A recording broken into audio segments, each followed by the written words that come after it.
¿Qué tal, compañeros? Buen día. El día de hoy nuestro equipo les vamos a hablar sobre la identificación y evaluación del patrimonio del siglo XX. Bueno, para comenzar, ¿qué es un patrimonio? Esto se le denomina patrimonio a algo que es un conjunto pues de bienes o derechos de una persona, que puede ser de una persona o puede ser para todos, o sea, un patrimonio universal como es comúnmente dicho, o patrimonio pues de la humanidad. Y también pues hay patrimonios que pueden ser heredados y tienen distintas clasificaciones. Nosotros les vamos a hablar en particular de lo que vendría siendo un patrimonio pues arquitectónico. Sin embargo, existe el patrimonio cultural, natural, los tangibles, que pues también podrían entrar ahí lo que es la arquitectura, porque también pueden entrar pues áreas de interés arqueológico. También lo que vendrían siendo patrimonios intangibles. Dentro de estos se destaca lo que es la danza, la filosofía, literatura y algunas otras ramas, y también un patrimonio nacional, como les comento, y un histórico. Yo les voy a comentar sobre cómo la evaluación del patrimonio arquitectónico sucede a través de diversas organizaciones. Sin embargo, pues primero les voy a comentar cómo es que se da en nuestro país, al menos en un estado en específico, en el cual estoy comentando sobre el estado de Guerrero. Y pues aquí en su legislación, la legislación número 444, en el artículo 48, es que se puede mostrar algunos requisitos y cómo es que personas tanto pues físicas como jurídicas son capaces de impulsar la emisión de una declaración de un patrimonio arquitectónico. Para esto, pues claramente se necesitan seguir ciertas normativas, entre las cuales pues se tiene que poder respaldar a la documentación de el por qué es que se está eligiendo dicho bien para proponerlo como un patrimonio arquitectónico. Entonces, dentro de esto, pues se tienen que llevar documentos, investigaciones que respalden la solicitud, pues detallando hechos, razones y que esté, pues claro, sustentada legalmente hablando. Y también el sitio o zona, pues, en donde es que está este patrimonio a declarar. Algunos de los requisitos ya bien establecidos son el nombre del bien, el sitio y su ubicación. También es necesario incluir la motivación y el fundamento legal de la declaratoria, también una delimitación de la zona de protección. Esto va a ser en texto y en forma gráfica. Asimismo, pues necesita una clasificación. Aquí sería si es una clasificación pues mixta, cultural o también puede ser natural. Entonces, pues ahí dependiendo es cómo se cataloga. Además, se necesita una descripción puntual en texto, es decir, una descripción pues que sea muy específica, aunando información acerca del estado actual del bien, estadísticas, gráficos, imágenes o medios que puedan ayudar a la comprensión sobre el texto.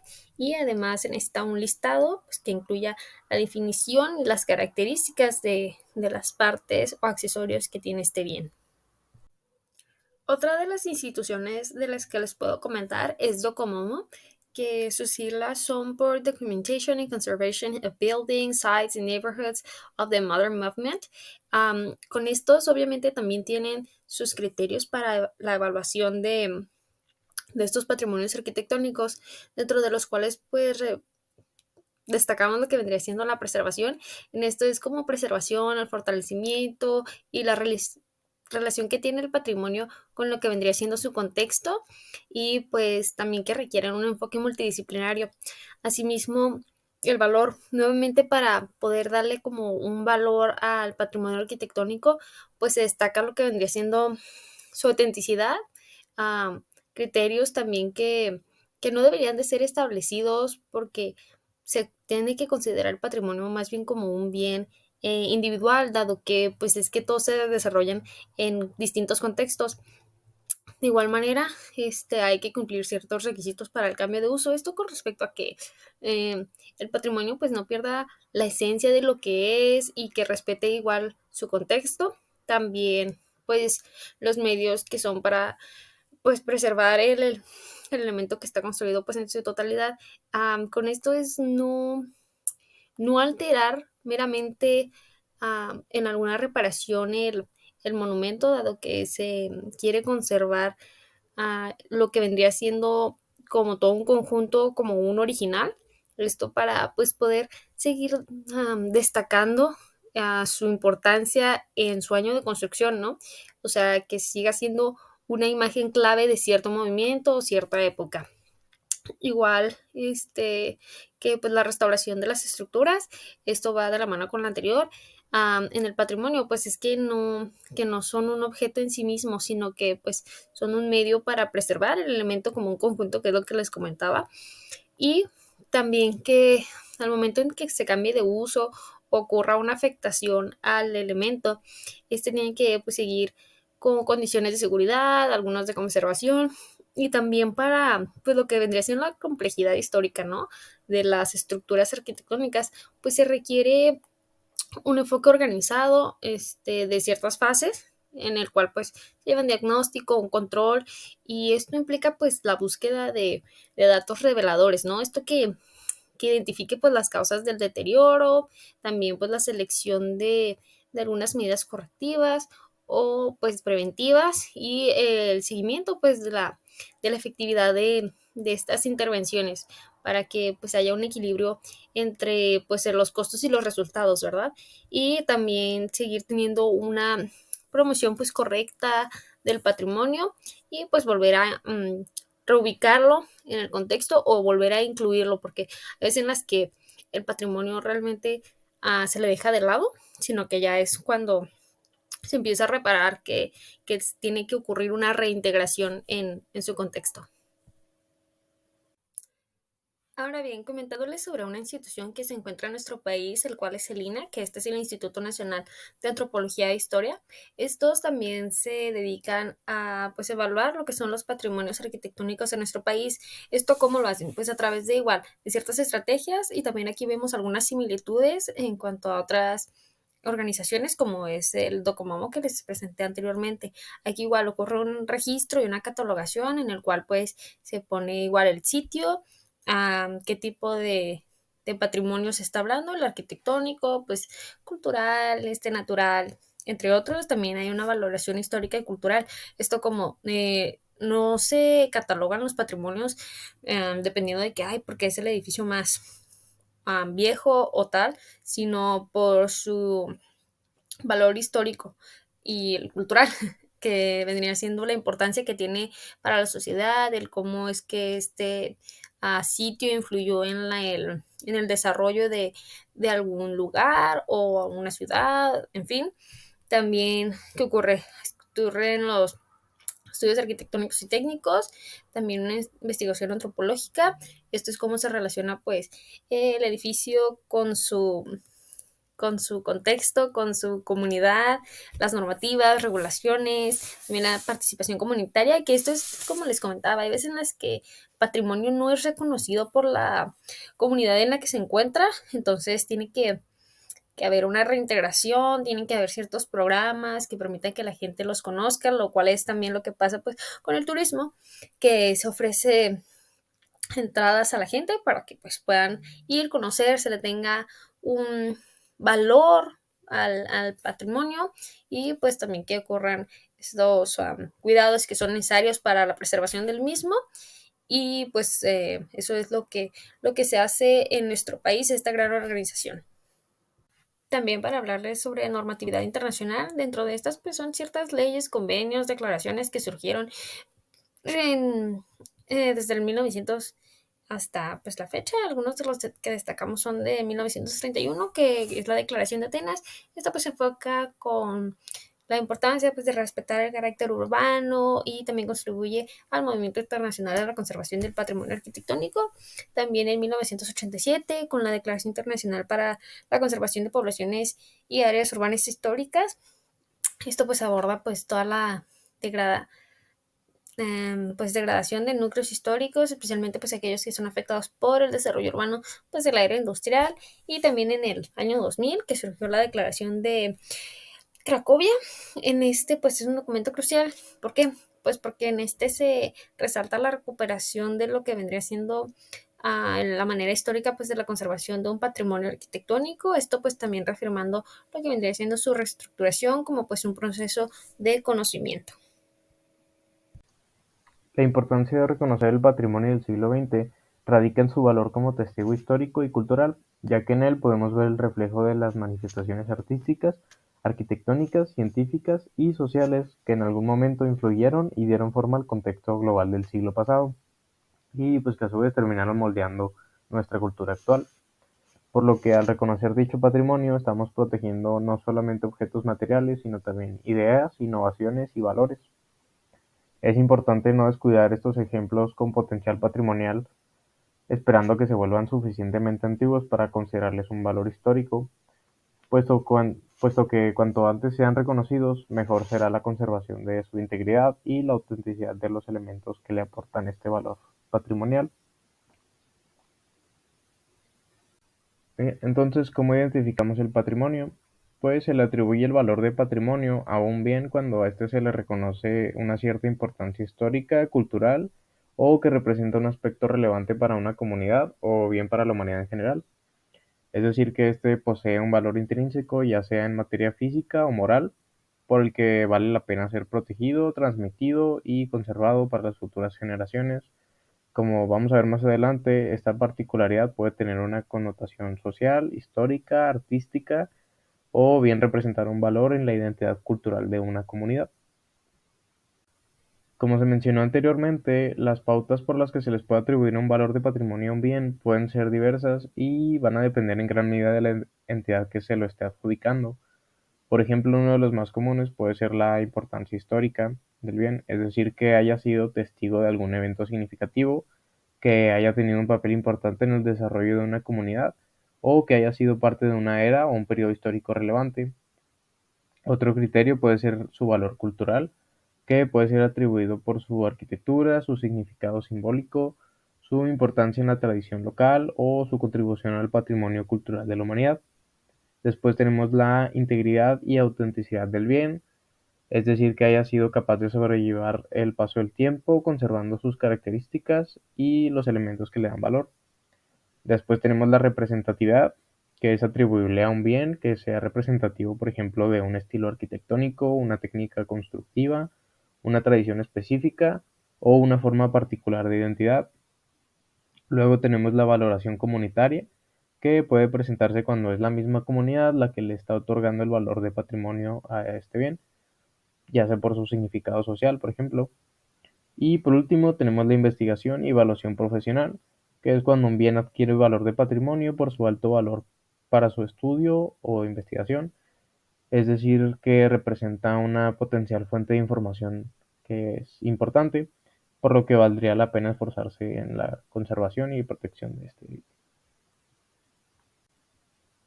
Y bueno, aquí es donde entra ICOMOS, que es el Consejo Internacional de Monumentos y Sitios. Pues esta es una organización internacional no gubernamental que está asociada con la UNESCO, a la cual se dedica precisamente a dar consejos sobre el patrimonio cultural. Esta organización apoya la conservación, al progreso de técnicas de restauración, así como al desarrollo de reglamentos aplicables a candidatos de reconocerse patrimonios, como son los edificios, ciudades, paisajes o sitios arqueológicos. Esto lo hacen compartiendo y promoviendo teorías, metodologías y tecnologías útiles para la evaluación y protección del patrimonio, con base en los principios presentados en la Carta Internacional de 1964, que es la Carta de Venecia, que ya vimos anteriormente. Es en 2009 cuando ICOMOS empieza a trabajar en una herramienta que pudiera asistir a investigadores o cualquiera que esté interesado en la identificación del patrimonio cultural. Y finalmente en 2021 publicaron el marco temático Historia del siglo XX, mediante el cual a través de un repertorio de categorías en un gráfico, que es este, permite clasificar y evaluar sitios patrimoniales en torno a 10 temas históricamente interconectados y que sintetizan aspectos relevantes de lo que fue el siglo XX. Y si bien no todos los temas se verán representados en todos los bienes, sí podremos encontrar algunos aspectos en la mayoría de ellos, por lo que es importante adaptar este marco temático a la situación particular del sitio que estemos evaluando. El primero de la clasificación de temas al que se hace referencia es la rápida urbanización y crecimiento de las grandes ciudades.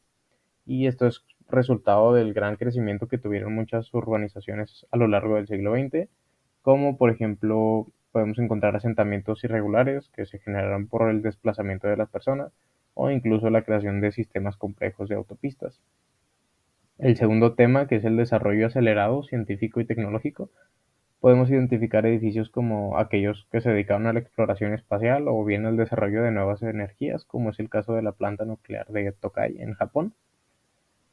El tercer tema trata sobre la agricultura mecanizada e industrializada, con ejemplos como instalaciones de producción de alimentos mecanizadas e industrializadas.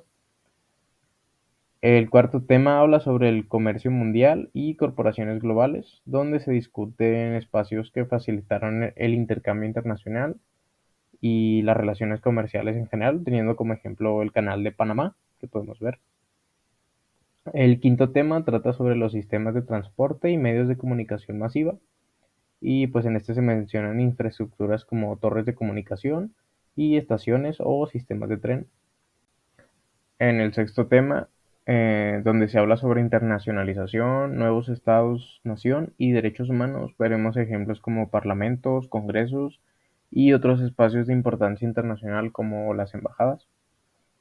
En el séptimo tema nos habla sobre la conservación del entorno natural, edificios y paisajes, en donde entrarían los parques nacionales, reservas naturales, además de edificios y paisajes con cierto valor cultural.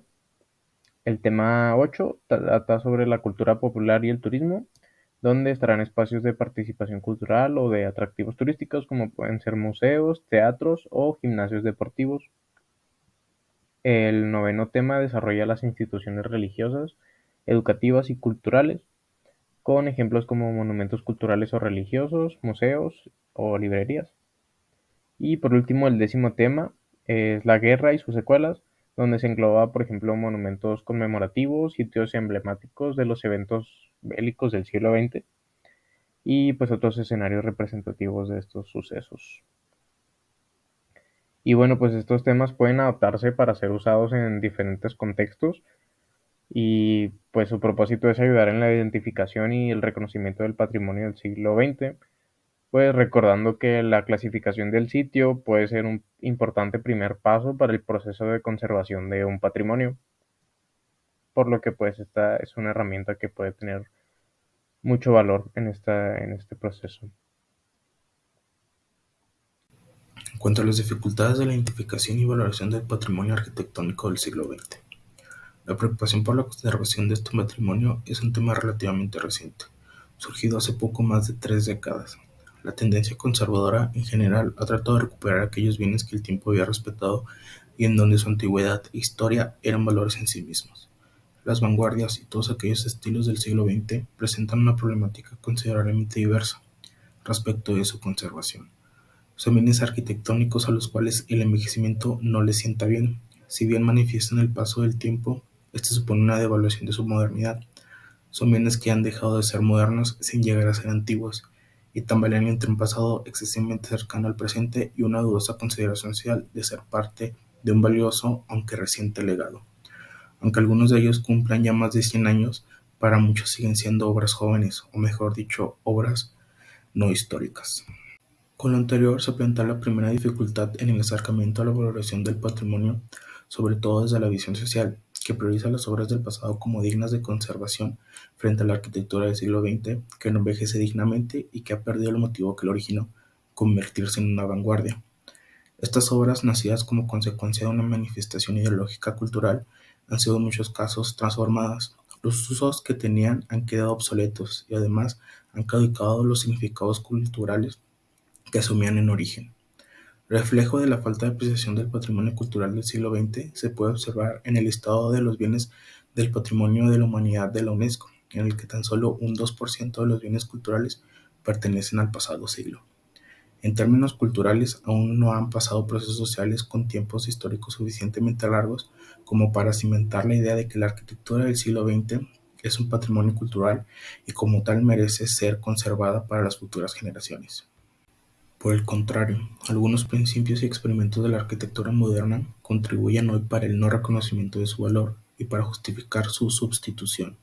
De hecho, muchos edificios del siglo XX fueron proyectados para un corto periodo de vida, con materiales sin tradición constructiva y sin durabilidad comprobada, lo que ha ocasionado un envejecimiento acelerado. En los proyectos modernos se valora lo nuevo, la originalidad, la actualidad, pero falta el peso de lo histórico. Son todas estas causas que favorecen una falta de reconocimiento social de su valor que puede provocar la paulatina desaparición del patrimonio moderno. Ello contribuye a una falta de investigaciones suficientes para la identificación de las obras patrimoniales del siglo XX y, consecuentemente, una protección deficiente, que hace del patrimonio moderno un bien cultural específicamente vulnerable. La poca identificación y valoración nos orilla a la necesidad de generar una mirada nueva sobre el pasado reciente, una mirada despojada de prejuicios, que nos permita ver desde una perspectiva más abierta a la historia reciente. No podemos darnos el lujo de seguir pensando en nuestras ciudades como enormes manchas informes en las cuales lo único valioso que persiste son aquellos fragmentos heredados del pasado. Cuando nos encontramos frente a un ambiente urbano habitado por monumentos, la tendencia natural es a calificar lo de histórico, luego entonces de auténtico y valioso, y la mirada parece ignorar ese enorme universo constituido por los edificios realizados en diferentes momentos del siglo XX. Pareciera que seguimos arrastrando una incapacidad heredada para entrever en estos lugares que muchas de las obras del siglo XX conforman parte importante del ambiente, y en gran medida califican y dan escala a las obras excepcionales de épocas pasadas. Todo indica que nos están haciendo falta instrumentos para leer esta nueva realidad y valorarla. El estudio de la arquitectura y la ciudad del siglo XX sigue siendo, de cara a la protección del patrimonio, una asignatura pendiente. Un vacío que nos está impidiendo ver en su totalidad las ciudades actuales, a la de impedirnos su valoración y su necesaria incorporación al patrimonio edificado de nuestros pueblos.